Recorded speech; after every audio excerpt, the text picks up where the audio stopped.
Congratulations. You are being rescued. K2SO was in the original story pitch that I did. I actually described him as kind of the anti-C3PO.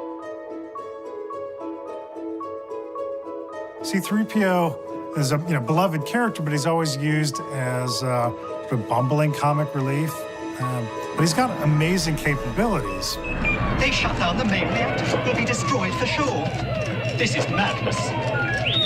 What I wanted to do was take all those things that were implied as cool things that K2 could do that a human being can't do, and make that what K2 is about. Let's roll, please. When you're putting together a team of experts with complementary skills, you want people with diverse talents. And so having a droid that can do these amazing things that a human can't do, that adds to the strength of your team. I'm K2SO. I'm a reprogrammed Imperial droid. Jen expects K2 to be a normal droid, and he's not.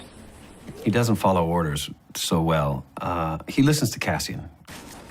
We need to blend in. I can blend in. I'm surprised you're so concerned with my safety. I'm not. I'm just worried they might miss you and hit me.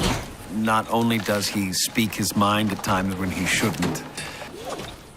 Doesn't sound so bad to me. He also has free will.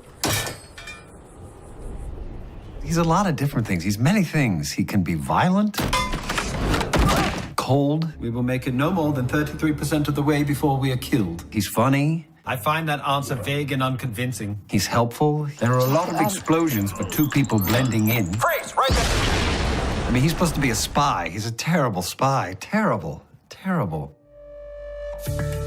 Now, K2SO was a huge challenge. I mean, we knew that he was going to be a very iconic character, and we thought maybe it's a more serious version of C3PO. John's brief for K2SO was that he literally wanted a black protocol droid, or a, kind of a black C3PO.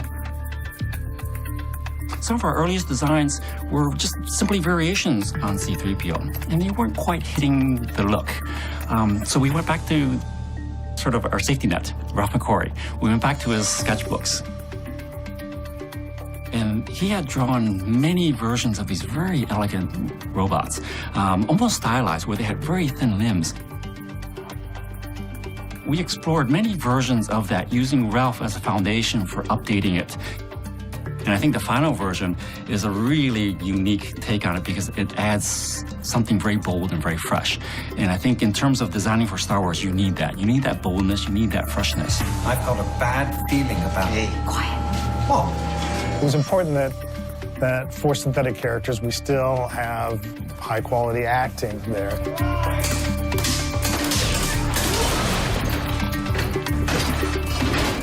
The choices that Alan made as an actor in terms of the voice that he gave it really fit well with K2's design. a lot of Empire guys are English. Your behavior, K2SO, is continually unexpected. It just works better with an English accent. It has, it's more proper and sort of robotic. Not that the English people are robotic, but they're robots.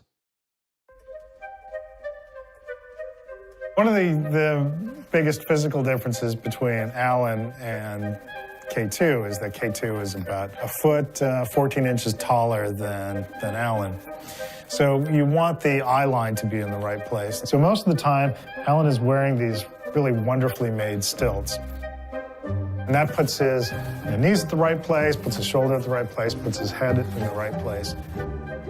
And it always worked better and it transferred better if there was more of a personality in his movement.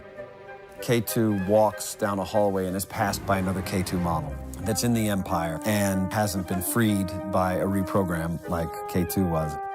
He's like a soldier, and he's walking very perfectly and very straight and upright. And then K2 is kind of sort of loping along a little bit. I think that's what makes K2 a little bit more accessible and, gosh, I'm gonna say it, lovable.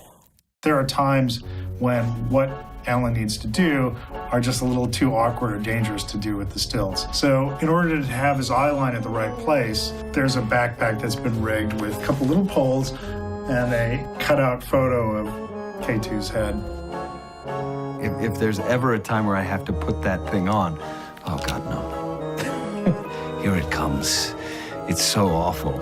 And then this telescoping head that comes out of the top, and it's just it's just a piece of poster board with a really rudimentary K2 face. This has come from ILM. Diego said, Alan, it's amazing how little respect you have on this set right now. Because there's no way to respect this, you know? It's like if we were just witnessing the first science fiction film done in elementary school. Exactly.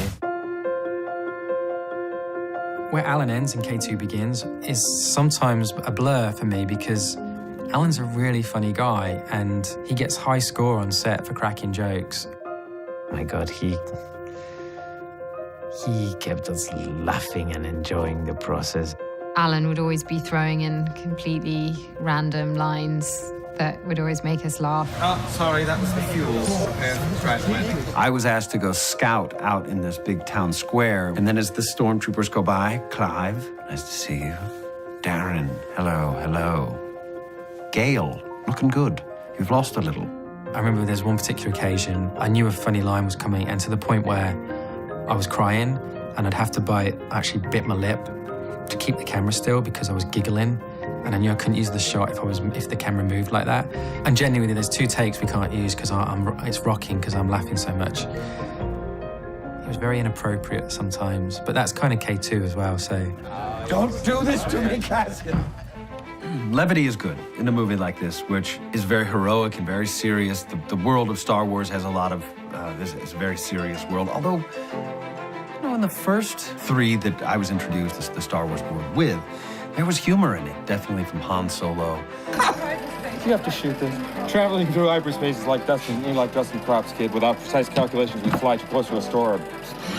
They're bouncing to a supermarket and then... C-3PO and R2-D2, the way that they played against one another.